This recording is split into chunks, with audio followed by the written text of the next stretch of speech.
15 अगस्त यौम आज़ादी और 26 जनवरी यौम जमहूरिया की खुशी मनाने के लिए मुल्क का तिरंगा फहराकर खुशी मनाने के बाद शहर के मोहल्ला, गली, सड़क और चौराहे के नाले पर पड़े तिरंगा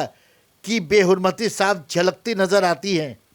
मुल्क का तिरंगा झंडे की आन बान शान को बरकरार रखने के लिए हर साल की तरह इस साल भी मिली व समाजी अदारा पहचान फाउंडेशन मुल्क के झंडे को नाला और सड़कों की गलियों में बिखरे पड़े रहकर बेहुरमती से बचाने के लिए सड़कों के पड़े तिरंगे को एक जगह इकट्ठा करने की मुहिम में हिस्सा लेते हुए।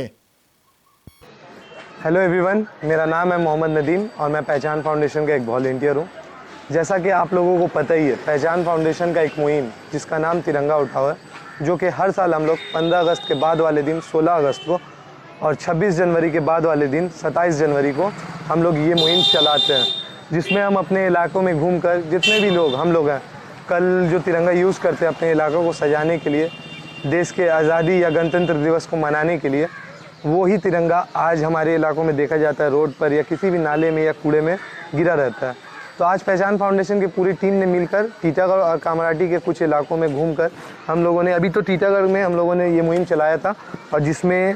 हम लोगों ने कम से कम 4 से 5 किलो तिरंगा कलेक्ट किया है, आप देख ही सकते हैं। बाकी मैं आप लोगों से यही विनती करूंगा कि आप लोग कोशिश करें और अगले साल से इस तिरंगा के बजाय कुछ अल्टरनेटिव एक तिरंगा का जो मिलता है कपड़े वाले तिरंगा, उसका यूज़ करें और कोशिश करें कि उसको फिर से अगला साल यूज़ कर पाए और ऐसे तिरंगे का यूज़ करना थोड़ा कम करें। बस आज के लिए इतना ही, बहुत बहुत शुक्रिया, thank you. Sana medical hall,